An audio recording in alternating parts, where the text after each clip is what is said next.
നമസ്കാരം. മലയാളി വാർത്തയിലേക്ക് സ്വാഗതം. ഏറ്റവും അതിപ്രധാനമായ ഒരു വാർത്തയിലേക്കാണ് നമ്മൾ പോകുന്നത്. നെടുങ്കണ്ടം ഇരട്ടക്കൊലയുമായി ബന്ധപ്പെട്ട് ഈ ഒരു കൊലപാതകം അറിയാം, അല്ലെങ്കിൽ ഈ കൊലപാതകത്തിൽ എന്തെങ്കിലും പങ്കുണ്ട് എന്ന രീതിയിൽ സംശയം ഉള്ള പ്രതി എന്ന് സംശയിക്കുന്ന ആൾ പിടിയിലായിരിക്കുകയാണ്. അതായത് മരിച്ച മേരിക്കുട്ടിയുടെ മകൻ സജിയാണ് പിടിയിലായിരിക്കുന്നത്.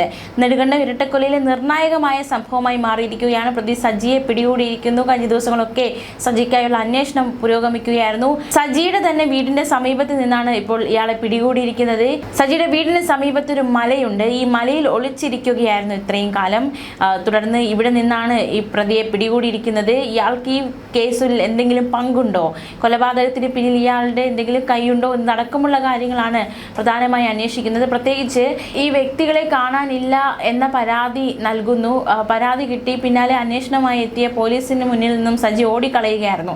അതുകൊണ്ട് തന്നെ എന്തിനാ അയാൾ ഓടിക്കളഞ്ഞു, അല്ലെങ്കിൽ ഇത്ര ദിവസം അയാൾ എന്തിനു ഒളിവിൽ പോയി എന്ന ചോദ്യങ്ങൾ ബാക്കിയാകവെയാണ് ഇപ്പോൾ സജിയെ പിടികൂടിയിരിക്കുന്നത്. സജി വീടിന് പുറകിലുള്ള മലയിൽ ഒളിച്ചിരിക്കുകയാണ് എന്ന് പോലീസിന് വിവരം കിട്ടിയിരുന്നു.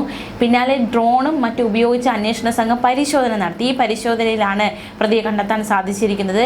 പോലീസ് പരിശോധന തുടങ്ങിയതോടെ, ഇത്തരത്തിൽ ഡ്രോൺ ഉപയോഗിച്ച് പരിശോധന തുടങ്ങിയതോടെ ഇനി രക്ഷയില്ല എന്ന് കരുതി സജി പതുക്കെ താഴേക്ക് ഇറങ്ങുകയായിരുന്നു. ഇവിടെ വെച്ചാണ് സജിയെ പോലീസ് പിടികൂടിയത്.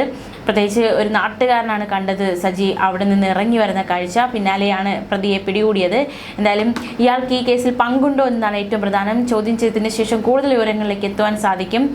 എന്തുകൊണ്ട് പോലീസിനെ കണ്ടു ഒളിച്ചോടി, അല്ലെങ്കിൽ എന്തുകൊണ്ട് ഇത്രയും ദിവസം ഒളിവിൽ താമസിച്ചു, ഈ കൊലപാതകത്തിൽ ഇയാളുടെ സാന്നിധ്യം ഉണ്ടായിട്ടുണ്ടോ, എന്താണ് സംഭവിച്ചത് എന്നത് കാര്യങ്ങളിലൊക്കെ ഒരു കൂടുതൽ വ്യക്തത വരുത്താൻ സജിക്ക് സാധിക്കുമെന്ന് തന്നെയാണ് നിലവിലെ വിലയിരുത്തൽ. സജിയുടെ മാതാവ് മേരി 70 വയസ്സ്, സഹോദരൻ റെജി 48 വയസ്സ് എന്നിവരുടെ മൃതദേഹമാണ് കഴിഞ്ഞ ദിവസം വീട്ടുവളപ്പിൽ നിന്ന് കണ്ടെത്തിയത്. കുറച്ച് ദിവസമായി രണ്ടുപേരെയും കാണാനില്ലായിരുന്നു. പിന്നാലെ ഇവരുടെ തന്നെ മേരിക്കുട്ടിയുടെ തന്നെ മകൾ സിനി പോലീസിൽ പരാതി നൽകി. ഇത്തരത്തിൽ സഹോദരനെയും അമ്മയും കാണാനില്ല എന്ന പരാതി നൽകി. തുടർന്ന് നെടുങ്കണ്ടം പോലീസ് വീട്ടുവളപ്പിൽ നടത്തിയ അന്വേഷണത്തിലാണ് മൃതദേഹങ്ങൾ കണ്ടെത്തിയത്. നെടുങ്കണ്ടം പച്ചടി തോട്ടുവാക്കടയിൽ വീടിന് സമീപത്തെ പറമ്പിൽ കുഴിച്ചിട്ട നിലയിലായിരുന്നു മൃതദേഹങ്ങൾ. ഒരു സ്ത്രീയുടെയും പുരുഷൻ്റേതുമായിരുന്നു മൃതദേഹം. അഴുകിയ നിലയിലായിരുന്നു ഈ മൃതദേഹങ്ങൾ. അതുകൊണ്ട് തന്നെ ഇത് മേരിയുടെയും റെജിയുടെയും മൃതദേഹമാണോ എന്നറിയാൻ പോസ്റ്റ്മോർട്ടം റിപ്പോർട്ട് വരേണ്ടതായിട്ടുണ്ട്. ശാസ്ത്രീയമായ പരിശോധനാ ഫലങ്ങളൊക്കെ വരേണ്ടതായിട്ടുണ്ട്. അതിനുശേഷം മാത്രമേ അവരാണോ എന്ന കാര്യം ഉറപ്പിക്കാൻ സാധിക്കുകയുള്ളൂ. അതിനിടയിൽ സജി എന്തിനു ഒളിച്ചോടി, സജി എന്തിന് പേടിച്ചോടി അന്വേഷണ സംഘത്തെ കണ്ടപ്പോൾ എന്നതും ഒരു ചോദ്യമാണ്. അപ്പോൾ എന്തായാലും സജിയെ പിടികൂടാനായി എന്നത് ഏറ്റവും പ്രധാനമാണ്. അതിൻ്റെ ദൃശ്യങ്ങളൊക്കെ പുറത്തു വന്നതാണ്. പ്രതിക്ക് മറ്റെന്തെങ്കിലും പങ്കുണ്ടോ എന്നതടക്കമുള്ള കാര്യങ്ങൾ അന്വേഷിക്കാനായിട്ടുണ്ട്. പ്രതി എന്തുകൊണ്ട്, അല്ലെങ്കിൽ സജി എന്തുകൊണ്ട് ഓടിക്കളഞ്ഞു എന്നതും ഒരു ചോദ്യമാണ്. തിങ്കളാഴ്ച രാവിലെയോടെ ഇവരുടെ വീടിന് സമീപത്തെ പറമ്പിൽ ഒരു പുരുഷന്റെ കാലിന്റെ ഭാഗം മണ്ണിനടിയിൽ നിന്ന് പുറത്തേക്ക് നിൽക്കുന്നത് നാട്ടുകാർ കണ്ടു. ഉടനെ ഇവർ പോലീസിൽ വിവരം അറിയിക്കുകയായിരുന്നു. തുടർന്ന് ഫോറൻസിക് സംഘത്തിന്റെ നേതൃത്വത്തിൽ മണ്ണ് മാറ്റി പരിശോധന നടത്തുകയായിരുന്നു. ഉച്ചയ്ക്ക് 1:45 ഇരുവരുടെയും മൃതദേഹങ്ങൾ കണ്ടെത്തുകയും ചെയ്തു. മൃതദേഹങ്ങൾ ഒരേ കുഴിയിൽ കുഴിച്ചിട്ട നിലയിലായിരുന്നു. വേഗം ജീർണിക്കുന്നതിനും ദുർഗന്ധം പുറത്തേക്ക് വരാതിരിക്കുന്നതിനുമായി കുഴിയിൽ കുമ്മായം വിതറിയിരുന്നു. ഏപ്രിൽ 10 മുതൽ മേരിക്കുട്ടിയും മൈക്ക് ഓപ്പറേറ്ററായ റെജിയും കാണാനില്ലായിരുന്നു. നാട്ടുകാർ ഇവരെ പറ്റി തിരക്കിയപ്പോൾ ബന്ധുവിന്റെ സംസ്കാര ചടങ്ങിന് തിരുവല്ലയിലാണ്, മേരിക്കുട്ടിയുടെ ചികിത്സയ്ക്കായി തേനി മെഡിക്കൽ കോളേജിൽ കൊണ്ടുപോയി, ഇങ്ങനെയുള്ള മറുപടികളായിരുന്നു സജി നാട്ടുകാരോട് പറഞ്ഞുകൊണ്ടിരുന്നത്. അതായത് മൊഴികളിലും അവരെവിടെ പോയി എന്ന ചോദ്യത്തിനുള്ള ഉത്തരങ്ങളിലുമെല്ലാം ഒരു പരസ്പര വിരുദ്ധതയുണ്ടായിരുന്നു. തുടർന്നാണ് സിനിയുടെ പരാതി വരുന്നത്. ഇതിനിടയിൽ നാട്ടുകാർ ഇവരുടെ, അതായത് സജിയുടെ മൊഴിയിൽ ചില ദുരൂഹതകൾ ഉണ്ട് എന്ന കാര്യം പോലീസിൽ വ്യക്തമായി പറയുകയും ചെയ്തു. ഞായറാഴ്ച വൈകുന്നേരം നെടുങ്കണ്ടം പോലീസ് ഇവരുടെ വീടിന് സമീപത്തെത്തി. പോലീസിനെ കണ്ട ഉടനെ സജി ഓടിക്കളയുകയും ചെയ്തു. യാത്ര പോകാൻ തയ്യാറെടുത്ത വിധം ബാഗുമായി റോഡിന് സമീപം നിൽക്കുകയായിരുന്നു സജി. പോലീസിനെ കണ്ട് ഓടിപ്പോയി. വൈകിട്ടോടെ സമീപത്തെ മലയിൽ നിന്ന് ഇയാളുടെ ബാഗ് കണ്ടെത്തി. അപ്പോൾ തന്നെ ഉറപ്പിച്ചതാണ് ഈ മലയിൽ തന്നെ പ്രതി ഉണ്ടാകുമെന്ന്. അപ്പോൾ അങ്ങനെയാണ് അന്വേഷണം നടത്തിയത്. ആ അന്വേഷണത്തിനൊടുവിൽ ഇതാ പ്രതിയെ, അല്ലെങ്കിൽ സജിയെ പിടികൂടിയിരിക്കുകയാണ്. ഈ മദ്യപിച്ച് സജിയും അതുപോലെ തന്നെ റെജിയും തമ്മിൽ വഴക്കുണ്ടാകുക പതിവായിരുന്നു എന്നാണ് നാട്ടുകാർ അടക്കമുള്ളവർ ഇപ്പോൾ വെളിപ്പെടുത്തുന്നത്. Kattappana DYSP Shajan, Nedumkandam CI KL Thomas എന്നിവർ സ്ഥലത്തെത്തി പ്രാഥമിക പരിശോധന നടത്തി പോസ്റ്റ്മോർട്ടത്തിനായി മൃതദേഹങ്ങൾ മെഡിക്കൽ കോളേജിലേക്ക് മാറ്റിയിരിക്കുകയാണ്. മാത്രമല്ല സജിയുടെ പിതാവ് മാത്യുവിനെയും കുറച്ചു കാലം മുമ്പേ കാണാതായി. ഇപ്പോൾ ഇവരെ ഇത്തരത്തിൽ കണ്ട സാഹചര്യത്തിൽ മാത്യുവിന്റെ തിരോധാനത്തിന് പിന്നിൽ ദുരൂഹതയുണ്ട് എന്ന സംശയം ഉടലെടുക്കുകയാണ്. പച്ചടി തോട്ടുവാക്ക മണ്ണാർക്കടയിൽ വീടിന് സമീപത്ത് അമ്മയുടെ മകന്റെ മൃതദേഹങ്ങൾ കുഴിച്ചിട്ട നിലയിൽ കണ്ടെത്തിയ സംഭവത്തിന്റെ ചുരുളഴിയും മുന്നെയാണ് 8 വർഷം മുമ്പ് ഇവരുടെ അച്ഛൻ മാത്യുവിനെ കാണാതായതിലും സംശയം ജനിക്കുന്നത്. മാത്യു സുവിശേഷകനായിരുന്നു. 2018 മാത്യുവിനെ കാണാനില്ലെന്ന് കാട്ടി വീട്ടുകാർ പരാതി തന്നിരുന്നുവെന്നും ഇതിന്മേൽ അന്വേഷണം നടക്കുകയാണെന്നും നെടുങ്കണ്ടം പോലീസ് പറഞ്ഞു. മാത്യുവിന്റെ തിരോധാനവും ഇതോടൊപ്പം അന്വേഷിക്കണമെന്ന ആവശ്യമാണ് ഇപ്പോൾ ഉയരുന്നത്.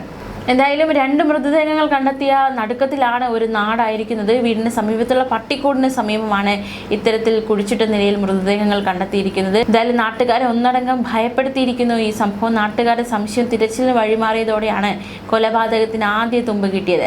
പട്ടിക്കൂടിന് സമീപം മണ്ണിളകി കിടക്കുന്നത് കണ്ട് തൂമ്പയ്ക്ക് ഒന്ന് നീക്കിയപ്പോൾ തന്നെ ജീൻസ് ധരിച്ച അഴുകിയ കാൽ പുറത്ത് കണ്ടു. ഇതോടെ കൊലപാതകം ഉറപ്പിച്ചു. മരിച്ചത് റെജി ആണെന്ന സംശയം ബലപ്പെട്ടു. അമ്മ മേരിക്കുട്ടി എവിടെയെന്നായി അടുത്ത ചോദ്യം. ഉടൻ പോലീസ് എത്തി പ്രദേശം ബന്ദോബസ്താക്കി 1:45 നാട്ടുകാരുടെ സഹായത്തോടെ ഫോറൻസിക് സംഘം മൃതദേഹങ്ങൾ പുറത്തെടുത്തപ്പോൾ മറ്റ് ഒരു സ്ത്രീയും ഒരു പുരുഷനും ആ ഒരു കൂട്ടത്തിലുണ്ട് എന്ന് കണ്ടെത്തുകയായിരുന്നു. പോലീസ് നടപടികൾക്ക് ശേഷം മൃതദേഹം പോസ്റ്റ്മോർട്ടത്തിനായി ഇടുക്കി മെഡിക്കൽ കോളേജിലേക്ക് മാറ്റുകയായിരുന്നു. നെടുങ്കണ്ടം പച്ചടി റോഡിൽ നിന്ന് അധികം ദൂരമില്ലെങ്കിലും ഇവരുടെ വീടിന് സമീപത്ത് മറ്റ് വീടുകൾ കുറവാണ്. ഏറ്റവും അടുത്തുള്ള വീട്ടുകാർ 3 മാസം മുമ്പ് വാടകയ്ക്ക് വന്ന് താമസിക്കുന്നവരാണ്. അതുകൊണ്ട് തന്നെ അസ്വാഭാവികമായ ശബ്ദമില്ല, മറ്റ് സംശയത്തക്ക രീതിയിലുള്ള ശബ്ദങ്ങളൊന്നും അടുത്തുള്ളവർ കേൾക്കണമെന്നില്ല. അങ്ങനെയാണ് ഇവരുടെ വീട് സ്ഥിതി ചെയ്യുന്നത്. 4 മക്കളുണ്ട് മാത്യു മേരിക്കുട്ടി ദമ്പതിമാർക്ക്. സജിയെയും റജിയെയും സിനിയെയും കൂടാതെ മാനസിക വെല്ലുവിളി നേടുന്ന ഏറ്റവും വലിയ സഹോദരി കൂടി ഇവർക്കുണ്ട്. ഇവർ ജില്ലയിലെ ഒരു ഷെൽട്ടർ ഹോമിലാണ് കഴിയുന്നത്. എന്തായാലും ഈ ഒരു സംഭവത്തിന് ശേഷം, ഇരട്ടക്കൊലയ്ക്ക് ശേഷവും സജി എങ്ങനെയായിരുന്നു പെരുമാറിയിരുന്നത് എന്നാണ് നാട്ടുകാർ ഇപ്പോൾ വെളിപ്പെടുത്തുന്നത്. ഈ ആരോപണ വിധേയനായ സജിയുടെ പെരുമാറ്റത്തിൽ അസാധാരണമായി ഒന്നും കണ്ടിട്ടില്ല എന്നാണ് നാട്ടുകാർ പറയുന്നത്. അധികം സംസാരിക്കാത്ത പ്രകൃതമായിരുന്നു സജിയുടേത്. മേസ്തിരി പണി മറ്റ് ജോലികൾ ചെയ്യുന്ന വ്യക്തിയായിരുന്നു. മദ്യപിച്ചെത്തി സഹോദരങ്ങൾ തമ്മിൽ ബഹളം ഉണ്ടാക്കുന്നത് പതിവായിരുന്നു. എന്നാലും നാട്ടുകാരോട് മറ്റു പ്രശ്നങ്ങൾ ഉണ്ടായിരുന്നില്ല. വിവാഹം നടക്കാത്തതിൽ സജി അസ്വസ്ഥനായിരുന്നു. ഇതിനിടെ വരുന്ന 30-ന് നെടുങ്കണ്ടത്ത് തന്റെ വിവാഹമാണെന്നും പങ്കെടുക്കണമെന്നും പറഞ്ഞ് സജി പരിചയക്കാരെയും ബന്ധുക്കളെയും എല്ലാം ക്ഷണിച്ചു. നാട്ടുകാർ നടത്തിയ അന്വേഷണത്തിൽ ഇത് കള്ളമാണെന്ന് തെളിഞ്ഞു. എന്തിനിങ്ങനെ ഒരു കള്ളം പറഞ്ഞു എന്ന ചോദ്യം. എൻ്റെ കല്യാണം നടക്കാൻ പോവുകയാണ്, ഇനി ശരിക്കും അത് ഉറപ്പിച്ചതായിരുന്നോ, മാറിപ്പോയതാണോ, അങ്ങനെ ഒരുപാട് ചോദ്യങ്ങൾ ബാക്കിയാവുകയാണ്. മാത്രമല്ല താമസിക്കുന്ന വീടും 1.5 ഏക്കർ സ്ഥലവും പാട്ടത്തിന് കൊടുക്കാൻ പോവുകയാണെന്നും ഇയാൾ പലരോടും പറഞ്ഞിരുന്നു. ഇതൊക്കെ എന്തിനായിരുന്നു? കല്യാണത്തിൻ്റെ കാര്യം പറയുന്നു, സ്ഥലം പാട്ടത്തിന് കൊടുക്കാൻ പോവുകയാണ് എന്ന് പറയുന്നു.